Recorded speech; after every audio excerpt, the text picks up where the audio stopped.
에레미야 1장 1절과 또 2절, 3절까지 한번 보겠습니다. 베냐민 땅 아나돗의 제사장들 중 hil기야의 아들 에레미야의 말이라. 아몬의 아들 유다 왕 요시야가 다스린 지 13년에 여호와의 말씀이 에레미야에게 임하였고, 요시야의 아들 유다의 왕 요야김 시대부터 요시야의 아들 유다 왕 시드기야의 11년 말까지, 곧 5월에 예루살렘이 사로잡혀 가기까지 임하니라. 예레미야는 제사장입니다. 그리고 2절과 3절에 보면 요시야가 다스린 지 13년은 주전 626년이고 시드기야 11년은 유다가 멸망하던 해인 주전 586년입니다. 626년부터 586년까지 40년간 선지자로, 예언자로 섬겼던 사람이지요. 매일 성경을 여러분들이 조금 봐주시면 좋겠습니다. 34페이지 보시면 에레미야 어떻게 묵상할 것인가, 에레미야 안내 글이 있습니다. 잘 안 읽게 되죠, 여러분들. 잘 안 읽게 되는데 읽어 주시면 좋을 것 같습니다. 34페이지 1 에레미야의 시대 두 번째 단락을 보시면 요시야는 주전 639년에 왕으로 등극했으며 그의 통치 13년의 끝은 대략 주전 626년이다. 에레미야가 등장한 해에는 이스라엘 역사뿐 아니라 고대 근동에서도 중요한 변화가 있었다. 유럽의 시각에서 제일 가까운 동양이기 때문에 근동 이런 표현을 씁니다. 그러니까 철저히 서구 중심의 시각이죠. 이스라엘을 비롯한 중동 지역을 근동이라고 불렀습니다. 그렇게 부릅니다, 그 사람들은.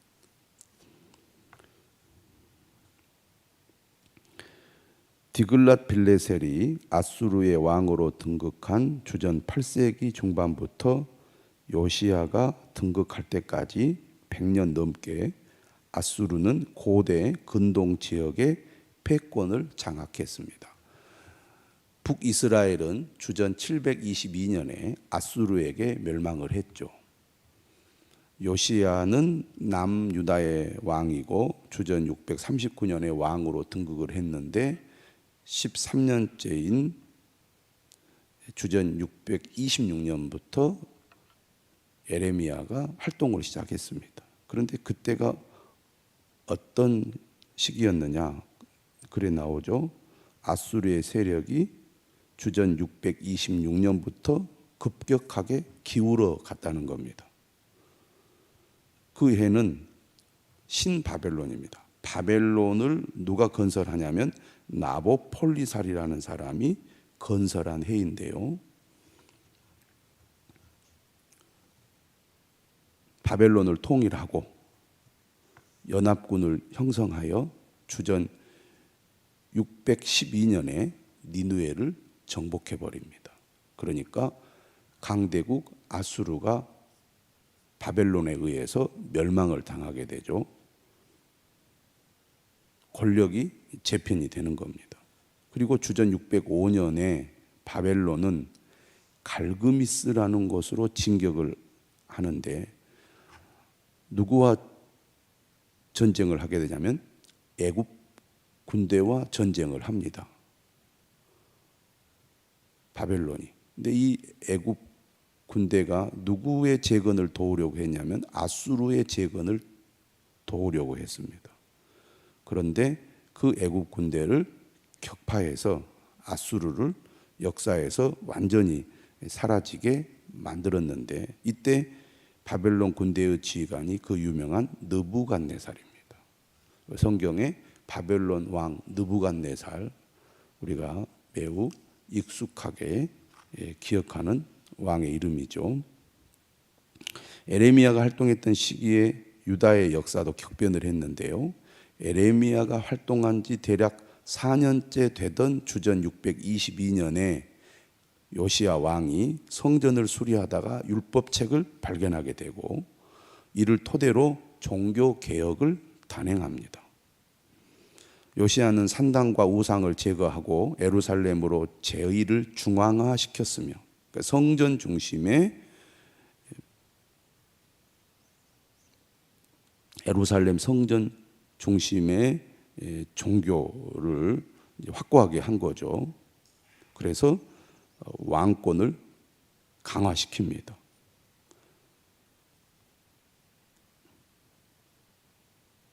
그런데 그 밑에 보시면 종교개혁 이후에 주전 609년에 요시야가 아수르를 도하여 진격하던 애굽의 바로 느고를 막아서다가 무깃도 전투에서 전사를 합니다. 요시야 왕이. 이후에 누가 왕이 되느냐? 여호와스가 왕이 됐는데 3개월 통치했고 애굽으로 끌려갔습니다. 그리고 그를 대신하여 여호야김이 11년간 통치를 합니다. 여호야김은 애굽에 의해 왕위에 등극했기 때문에 통치 초기에는 친애굽 정책을 펼쳤습니다. 하지만 605년에 바벨론이 갈그미스 전투에서 애굽과 아수르를 격파하자 친바벨론으로 돌아서게 되죠. 그런데 바벨론이 애굽 정복에 나서다가 실패를 하자 다시 친애굽으로 태도를 바꾸었습니다. 그러니까 약소국의 서름이죠. 어느 강대국에 더 손을 내밀 거냐?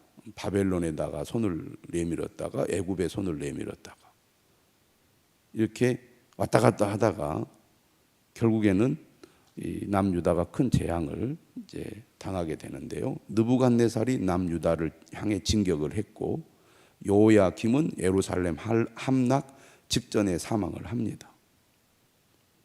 그리고 나서 누가 왕이 되냐면 여호야긴이 왕이 되고, 여호야긴 대신에 이 3개월밖에 안 된 여호야긴을 바벨론 포로로 끌고 가서 시드기야를 왕으로 삼습니다. 이 시드기야가 남유다의 마지막 왕이죠. 그런데 시드기야가 통치 초기에는 친바벨론 성향을 보였다가 이후에 또 친애굽으로 돌아섰고 결국 586년에 바벨론에 의해서 남유다가 멸망하게 되지요. 이러한 역사적인 배경을 가지고 있는 것이 에레미야서고, 이러한 격변의 시기에 에레미야가 하나님의 부름을 받아서 하나님의 백성들에게 하나님의 말씀을 선포하게 되죠. 오늘 본문은 에레미야가 하나님의 부름을 받는 이야기를 다루고 있습니다. 다시 이제 본문으로 돌아가 보겠습니다. 1장 1절에 보면 베냐민 땅 아나돗의 제사장들 가운데 한 사람이라고 에레미야를 소개하죠. 매일 성경에 보면 1절에 대한 해설이 나와 있는데요. 아나돗은 베냐민 지파의 땅으로 레위인들에게 제공된 성읍이었고 솔로몬에 의해 제사장직에서 파면된 엘리 제사장의 후손인 아비아달의 고향이기도 하다. 에레미야가 몰락한 제사장 가문의 변방 선지자였음을 유추할 수 있다. 이런 설명입니다. 이러한 시대의 에레미야에게 하나님의 말씀이 임한 거죠. 어떻게 보면 아웃사이더였을 수 있는 에레미야에게 하나님의 말씀이 임함으로 에레미야의 삶이 전혀 달라지게 된 것입니다. 하나님께서 에레미야에게 뭐라고 말씀하시죠? 5절에 내가 너를 모태에 짓기 전에 너를 알았고 네가 배에서 나오기 전에 너를 성별하였고 너를 여러 나라의 선지자로 세웠노라. 하나님께서 에레미야를 선택하시고 부르셨다는 것입니다. 에레미야의 선택과 부르심은 에레미야가 태어나기 전부터 모태에 있을 때부터 하나님이 작정하신 거라고 에레미야에게 말씀하고 있습니다. 갑자기 너를 부른 게 아니다. 너는 이미 태어날 때부터 나를 위하여 선지자로 섬길 사람으로 태어난 것이다. 무슨 얘기입니까? 하나님의 부르심을 거절해서는 안 된다는 얘기죠. 하나님의 부르심에 응답하여 순종해야 된다는 것입니다. 이에 대한 에레미야의 반응은 어떻습니까? 6절에 슬프도소이다 주 여호와여 보소서 나는 아이라 말할 줄을 알지 못하나이다. 모세도 이렇게 하나님의 부르심에 반응했죠. 에레미야도 하나님의 부르심에 두려움 가운데 나는 못합니다. 나는 자격이 없습니다. 내가 어떻게 하나님의 선지자로 섬길 자격이 있겠습니까? 겸손한 것이 아니라 두려움에 사로잡혀서 감히 못하겠습니다라고 말하는 것 같습니다. 하지만 하나님도 물러서지 않죠. 7절에 너는 아이라 말하지 말고 내가 너를 누구에게 보내든지 너는 가며 내가 네게 무엇을 명령하든지 너는 말할지니라. 하나님의 대사로 하나님의 도구로 내가 너를 불렀으니 너는 내가 시키는 대로 순종하면 된다. 그런 얘기입니다. 네가 능력이 있어서 너를 부른 것이 아니다. 너는 내가 택하였고 내가 너를 불렀으니 너는 나의 부름에 순종하여 내가 너를 이끌고 인도하고 시키는 대로 하면 너는 나의 일을 감당할 수 있다라고 말씀하는 것이죠. 우리는 하나님의 부름을 받은 사람들입니다. 로마서 1장 1절에 보면 바울이 자신을 어떻게 소개하냐면 예수 그리스도의 종 바울은 사도로 부르심을 받았다. 바울이 이방인의 사도로 살았던 이유가 어디에 있습니까? 주님이 바울을 부르셨기 때문이고 바울은 주님이 자신을 사도로 부르셨다는 것을 분명히 알았기 때문에 그 부르심에 순종하여 사도가 된 것입니다. 우리가 부르심을 한자어로 소명이라고 그러죠. 우리 그리스도인들은 이 소명의식이 있습니다. 이 소명을 따라 주님을 믿고 주님을 따르는 거죠. 그런데 바울이 나는 사도로 부르심을 받았다라고 말하면서 1장 6절에 어떤 말을 했냐면 너희는 누굽니까? 로마 교회 성도들이죠. 너희도 그들 중에서 예수 그리스도의 것으로 부르심을 받은 자니라. 그러니까 주님의 부르심을 받은 사람들은 특별한 사람들만이 아니라는 것입니다. 그리스도인은 누굽니까?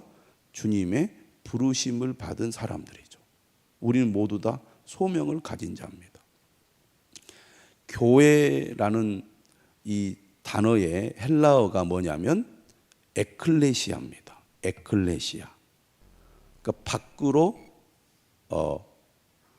밖으로 보내심을 받았다 이런 말입니다. 밖으로 불러냈다. 밖으로 불러냈다. 세상 사람들 가운데 하나님께서 우리들을 불러내신 겁니다. 주님을 믿고 섬기며 주님의 명령에 순종하라고 우리를 불러내신 거죠. 오늘 하나님께서는 참으로 암울한 유다 땅에 에레미야를 선지자로 부르셨습니다. 하지만 에레미야는 믿음이 약했고 하나님의 부르심에 겁을 먹었죠. 그래서 나는 아이라 말할 줄을 알지 못한 아이다 이렇게 반응을 했지만 하나님께서는 너는 아이라 말하지 말아라. 내가 너를 누구에게 보내든지 너는 가라. 내가 네게 무엇을 명령하든지 너는 말하라. 하나님의 부름을 받은 사람이 해야 할 것은 무엇입니까? 하나님의 부르심에 순종하는 것입니다. 그리고 하나님께서 인도하는 대로 하는 것입니다. 오늘 우리도 주님이 부르셨기 때문에 주님의 부르심에 순종해야 될 줄로 믿습니다. 하나님께서 예레미야를 부르면서 어떻게 말씀을 하셨느냐? 8절에 이렇게 얘기하죠. 너는 그들 때문에 두려워하지 말라. 내가 너와 함께하여 너를 구원하리라. 하나님께서 예레미야를 선지자로 부르면서 어떤 약속을 합니까? 내가 너와 함께하겠다. 나를 자기 자신을 의지하지 말고 오직 하나님을 의지하면 된다는 얘기입니다. 예수님께서 마태복음 28장 19절 20절에서 제자들에게 지상명령을 내리죠. 너희는 가서 모든 민족을 제자로 삼아 아버지와 아들과 성령의 이름으로 세례를 베풀고 내가 너희에게 분부한 모든 것을 가르쳐 지키게 하라. 그러면서 20절에 뭐라고 얘기합니까? 내가 세상 끝날까지 너희와 항상 함께 있으리라. 내가 세상 끝날까지 너희와 항상 함께 있으리라. 주님이 우리를 부르실 때는 세상에 내팽개치고 네 알아서 하라 이렇게 하지 않고 반드시 내가 너희와 항상 함께 있겠다고 약속을 하십니다. 우리는 주님의 부르심에 순종하여 주님의 명령을 따라 행할 때 우리와 함께 하시는 하나님을 경험하게 됩니다. 예레미야를 부르신 하나님, 오늘 우리도 예수 그리스도 안에서 부르시고 또 우리에게 사명을 주셨습니다. 우리는 이 소명자로서 주님의 부르심에 순종할 때 주님이 항상 우리와 함께 하심을 굳게 믿어야 하겠습니다. 9절에 말씀하죠. 여호와께서 그의 손을 내밀어 내 입에 대시며 여호와께서 내게 이르시되 보라 내가 내 말을 네 입에 두었노라. 선지자는 하나님의 말씀을 전하는 사람이죠. 자신의 얘기를 하는 사람이 아닙니다. 하나님의 말씀을 전달하는 사람입니다. 보라 내가 오늘 너를 여러 나라와 여러 왕국 위에 세워 네가 그것들을 뽑고 파괴하며 파멸하고 넘어뜨리며 심판에 관한 말씀을 4번 하고 있습니다. 파괴가 얼마나 철저할지를 보여주고 있죠. 그리고 건설하고 심게 하였느니라. 하나님께서 심판하시고 구원하시는데 이 심판과 구원의 메시지를 누구를 통해 하나님께서 선포하십니까? 선지자를 통하여. 이 중요한 역할을 에레미야가 맡은 것입니다. 유다가 급격하게 쇠락하고 멸망해 가는 이 엄중한 시대에 에레미야가 중요한 사명을 받게 된 것이죠. 이 에레미야의 활동을 잘 다루고 있는 책이 바로 에레미야서입니다. 에레미야가 많은 고난을 겪게 되죠. 유다가 어려우니 하나님의 말씀을 전하는 에레미야 삶도 순탄하지 않지 않았을까요? 그의 삶은 고난이 이제 예비되어 있다고 볼 수 있습니다. 하나님의 부르심을 받은 에레미야는 하나님의 부르심에 순종하여 그 고난의 길, 그 사명의 길을 가게 됩니다. 그가 그런 고난의 길을 가야 했지만 하나님의 함께 하심으로 능히 감당할 수 있었습니다. 오늘 우리도 어떤 일이 우리에게 닥친다 할지라도 하나님이 함께 하시면 감당할 수 있고 쓰임 받을 수 있게 될 것입니다. 우리 모두 하나님의 부르심에 순종하여 하나님께 쓰임 받는 사람들이 될 수 있기를 주님의 이름으로 축원합니다.